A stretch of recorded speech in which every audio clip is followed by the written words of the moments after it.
Bismillahirrahmanirrahim. Assalamualaikum warahmatullahi wabarakatuh. Jumpa lagi di channel YouTube Rivanista, masih di sudut edukasi, belajar mudah dan menyenangkan. Bagaimana kabar adik-adik sekalian, siswa-siswi kelas 4 ya khususnya. Semoga selalu dalam kondisi sehat ya, tanpa kurang suatu apapun. Karena dengan kondisi yang sehat, maka kita bisa melakukan berbagai aktivitas. Dan juga tentunya kita bisa belajar bersama untuk membahas buku penilaian Bu Pena untuk siswa SD atau MI kelas 4, yang mana kali ini kita melanjutkan pembahasan dari buku jilid 4B ya, untuk soal penilaian akhir semester paket 1. Dan untuk soal penilaian akhir semester paket 1 ini sudah kita bahas di video sebelumnya untuk muatan pelajaran bahasa Indonesia dan juga matematika ya. Kali ini kita akan melanjutkan ya. Jadi yang masih ketinggalan mungkin bisa dicek di playlist Bu Pena kelas 4 ya. Kali ini kita akan melanjutkan untuk muatan pelajaran IPA ya, di halaman 143 ya, halaman 143. Oke, langsung saja kita menuju ke soal yang kita bahas, nomor 1 ya. KD 3.1. Tumbuhan berikut yang memiliki akar serabut adalah, jawabannya yaitu C ya, padi. Kalau mangga, jambu dan juga beringin itu akarnya adalah akar tunggang ya. Jadi yang membedakan salah satunya adalah kalau yang berakar tunggang itu biasanya memiliki kambium dan juga bercabang. Itu ciri-ciri tumbuhan yang memiliki akar tunggang. Beda dengan yang berakar serabut. Ini yang berbeda adalah C, yaitu padi ya. Oke, kita lanjutkan ke nomor 2. Alat perkembangbiakan pada tanaman mangga terletak pada bagian alat perkembangbiakan pada tanaman itu khususnya mangga itu berada di bunga ya. Jawabannya adalah B. Kalau daun itu fungsinya untuk proses fotosintesis ya, atau memasak makanan itu di daun. Kemudian batang itu fungsinya adalah untuk mengalirkan zat-zat yang diambil dari dalam tanah ke daun. Sedangkan buah itu tempat menyimpan cadangan makanan. Jadi jawabannya adalah yang B ya, untuk proses perkembangbiakan atau reproduksi. Lanjut ke nomor 3, proses pembuatan makanan pada tumbuhan dengan bantuan energi cahaya matahari disebut, di sini sudah saya tuliskan untuk soal nomor 3 ya, atau jawaban dari soal nomor 3 yaitu adalah proses fotosintesis ya. Jawabannya untuk nomor 3 adalah fotosintesis ya. Fotosintesis itu adalah proses memasak makanan pada tumbuhan ya, yang terjadi di daun dengan bantuan sinar matahari, dan ini terjadi pada siang hari. Kita lanjut ke berikutnya, nomor 4. Nah, ini ada gambar bunga. Jelaskan fungsi bagian bunga yang ditunjuk oleh huruf A dan huruf B ya. Ini bagian bunganya, ini adalah ada putih dan benang sari, ini untuk reproduksi. Kemudian yang B-nya ini adalah mahkota ya. Oke, penjelasannya ini sudah saya tuliskan untuk yang nomor 4 ya. Jadi yang A itu adalah fungsinya sebagai alat perkembangbiakan, karena di situ ada putih dan juga benang sari. Putih itu sebagai sel kelamin betina, sedangkan benang sari itu sebagai sel kelamin jantan. Kemudian yang gambar B tadi adalah mahkota bunga. Fungsinya untuk apa? Untuk menarik serangga yang membantu proses penyerbukan ya. Itu fungsi dari mahkota bunga. Oke, kita lanjutkan ke soal berikutnya ya. Soal berikutnya untuk KD 3.5. Nomor 5, energi matahari dapat diubah menjadi energi listrik menggunakan ini. Jawabannya adalah panel surya ya. Ini mengubah energi matahari menjadi energi listrik. Jawabannya D.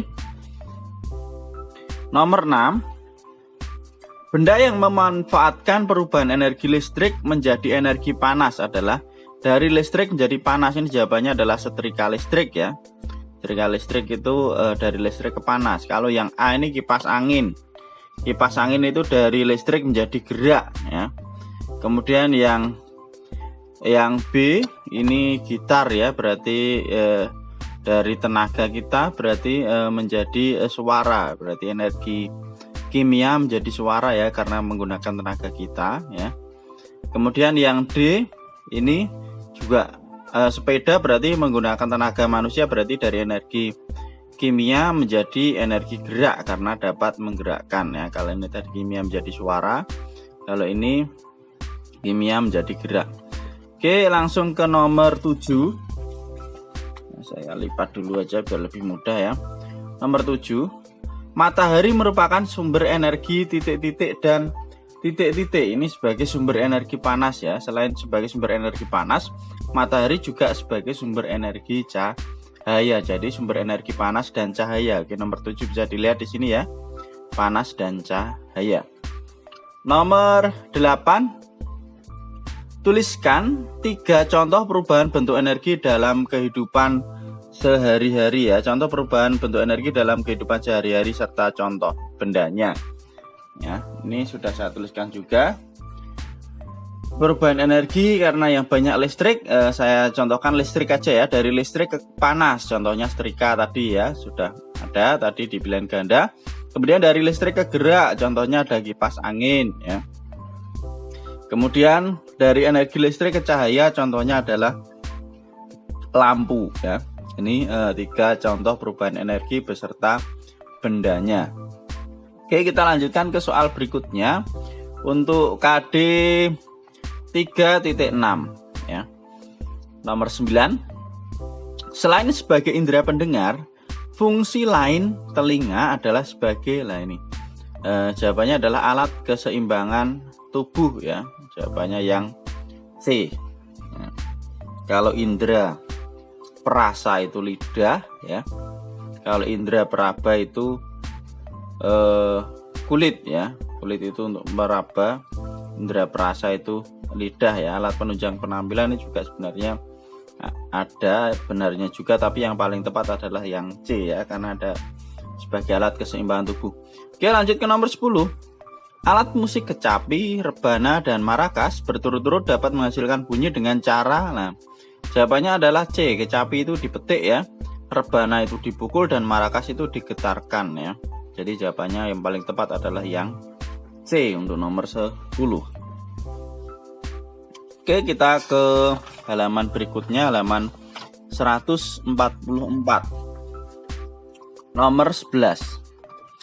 Bunyi tidak dapat merambat di ruang. Jawabannya adalah hampa. Jadi bunyi itu tidak dapat merambat di ruang hampa ya. Ini nomor 11 ya. Jadi tidak dapat merambat di ruang hampa karena bunyi itu membutuhkan zat perantara. Sedangkan di ruang hampa tidak ada zat perantara atau yang menghantarkan bunyi ya. Kemudian nomor 12. Berikan 3 contoh masing-masing benda yang dapat memantulkan dan menyerap bunyi ya. Jadi kita diminta untuk menuliskan 3 contoh benda yang dapat memantulkan dan menyerap bunyi ya untuk nomor 12. Oke, di sini untuk benda yang dapat memantulkan bunyi ada kaca, ada kayu, ada batu ya. Ini adalah benda-benda yang keras ya. Sedangkan yang dapat menyerap bunyi itu ada karet, ada karpet, dan juga busa. Ini benda-benda yang lunak biasanya yang dapat menyerap bunyi. Oke, kita lanjutkan ke nomor berikutnya, nomor 13 di KD 3.7. Saat kita mengarahkan senter ke tembok melalui gelas bening, cahaya senter menembus gelas dan menyinari tembok putih tersebut. Hal ini memerlukan salah satu sifat cahaya, yaitu ya ini jelas ya, melalui gelas bening. Berarti dia dapat menembus benda bening ya. Jawabannya adalah yang D. Jadi sifat-sifat cahaya itu ada beberapa, dapat dipantulkan, dapat dibiaskan, merambat lurus, dan dapat menembus benda bening. Nah, contoh lain selain kita mengarahkan senter ke tembok putih melalui gelas bening, paling tidak kita bisa melihat kondisi di luar saat kita naik mobil. Nah, itu juga karena kacanya itu bening ya, jadi kita bisa lihat kondisi luar. Itu berarti bukti bahwa cahaya dapat menembus benda bening. Kalau kita naik mobil atau naik bis mungkin ya, di dalam bis kita bisa melihat keadaan di luar itu karena sifat cahaya dapat menembus benda bening. Lanjut ke nomor 14. Pada percobaan pemutaran cakram warna, warna yang muncul setelah cakram diputar adalah, ini jawabannya adalah warna putih. Jadi dari cakram warna itu yang warnanya Mejiku Ibiniu, kalau kita putar itu jadi warna putih lah, itu merupakan warna yang dihasilkan setelah kita putar ya. Oke, kemudian nomor 15, contoh penguraian cahaya yang dapat kita lihat di kehidupan sehari-hari adalah, nah ini contohnya adalah peristiwa terjadinya pelangi ya. Nomor 15 juga sudah saya tuliskan di sini untuk yang nomor 15. Jadi peristiwa terjadinya pelangi itu terjadi biasanya setelah hujan. Kalau enggak biasanya pada saat pagi hari karena masih ada embun-embun pagi ya. Jadi ini jawabannya proses terjadinya pelangi. Jadi dari sinar matahari itu mengenai titik-titik air dan akan dipancarkan ya, atau akan di apa itu namanya, sehingga menjadi 7 warna pelangi ya. Oke, nomor selanjutnya nomor 16. Tuliskan fungsi mikroskop, teleskop, periskop, dan loop. Nah, ini ada beberapa alat optik ya, ada 4 ya yang dibahas ini. Sebenarnya ada juga kacamata, itu juga termasuk alat optik ya, tapi ini ada 4 yang ditanyakan. Oke, kita bahas satu persatu. Mikroskop fungsinya untuk melihat benda-benda yang sangat kecil yang tidak dapat dilihat langsung oleh mata atau ya, jadi bendanya sangat kecil. Biasanya ini untuk percobaan ya, kita mau melihat bakteri, melihat jamur, atau mungkin mau melihat struktur-struktur dari suatu benda ya, misalnya daun atau apa ya, itu kita gunakan mikroskop ya. Kemudian yang kedua, teleskop. Teleskop itu untuk melihat benda-benda yang sangat jauh. Nah, misalnya untuk melihat benda langit ya, biasanya kita menggunakan teleskop atau teropong ya, teleskop itu ya. Kemudian periskop. Periskop ini untuk mengamati keadaan di permukaan laut dari dalam kapal selam ya. Jadi periskop ini menggunakan sifat cahaya, yaitu pemantulan cahaya ya. Biasanya emang digunakan oleh kapal selam karena dia ada di dalam, bahkan di dasar laut. Untuk melihat permukaan digunakan periskop. Kemudian yang terakhir ada loop. Loop itu fungsinya untuk membantu melihat benda yang berukuran kecil agar tampak lebih besar. Ini ya, ini adalah loop ya. Jadi memperbesar, biasanya digunakan oleh tukang reparasi ya, reparasi jam mungkin, supaya lebih mudah dalam memperbaiki karena cukup kecil, digunakan loop ya. Oke, itu untuk jawaban soal nomor 16. Kita lanjutkan ke nomor 17. Contoh pemanfaatan hewan oleh manusia yang tidak tepat adalah hewan yang tidak tepat ya. Jawabannya D, harimau dimanfaatkan untuk hewan peliharaan ya. Tidak ada yang memelihara harimau ya, kecuali hanya orang-orang yang hobi. Itu pun sebenarnya dilarang ya, karena harimau sekarang sudah langka juga ya akibat perburuan liar, dan juga berbahaya ya kalau digunakan sebagai hewan peliharaan. Oke, kita lanjutkan ke nomor 18. Pelestarian sumber daya alam dapat dilakukan dengan cara, jawabannya adalah melakukan penanaman pohon. Ini untuk melestarikan sumber daya alam. Menebang pohon di hutan jelas salah ya. Menangkap satwa liar juga tidak boleh. Menjadikan hutan sebagai permukiman ya, ini juga justru sumber daya alam akan menjadi rusak kalau semakin hutannya habis ya. Oke, jawaban yang paling tepat adalah yang B. Lanjut ke nomor 19. Pemanfaatan hewan secara berlebihan dapat mengakibatkan, jawaban nomor 19 adalah nih, kelangkaan hewan tersebut ya. Kenapa langka? Karena populasinya semakin berkurang ya, karena dimanfaatkan secara berlebihan. Kemudian akibat terakhirnya apa? Ekosistem akan menjadi tidak seimbang atau ketidakseimbangan ekosistem. Jadi jawabannya boleh ditulis salah satu, tidak apa-apa ya. Oke, kita lanjut ke nomor 20. Tuliskan beberapa contoh kegiatan manusia yang menyebabkan kerusakan lingkungan. Nah, kegiatan manusia yang dapat menyebabkan kerusakan lingkungan itu apa aja nih?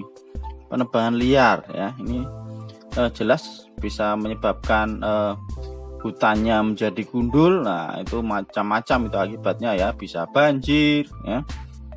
Kemudian perburuan liar. Nah, perburuan liar ini juga akibatnya ini tadi ya, di nomor 19, ketidakseimbangan ekosistem. Kemudian menangkap ikan dengan menggunakan pukat harimau ataupun bom ikan, ini juga sama ya, menyebabkan kerusakan lingkungan. Kenapa? Karena misalnya dengan menggunakan bom ikan, nah terumbu karang nanti akan rusak. Demikian pula dengan menggunakan pukat harimau, nanti ikannya akan habis karena ikan-ikan kecil juga akan ikut terambil ya. Oke, mungkin ini dulu pembahasan untuk soal penilaian akhir semester paket 1 untuk muatan pelajaran IPA ya. Untuk muatan pelajaran berikutnya IPS, tetap ikuti terus di channel Rivanesta ya. Sekali lagi yang mungkin yang masih ketinggalan, bisa dilihat di playlist ya, Bu Pena kelas 4. Terima kasih sudah meluangkan waktu untuk belajar bersama. Mohon maaf apabila ada kekurangan. Silahkan pertanyaan atau saran bisa dituliskan di kolom komentar. Saya akhiri. Assalamualaikum warahmatullahi wabarakatuh.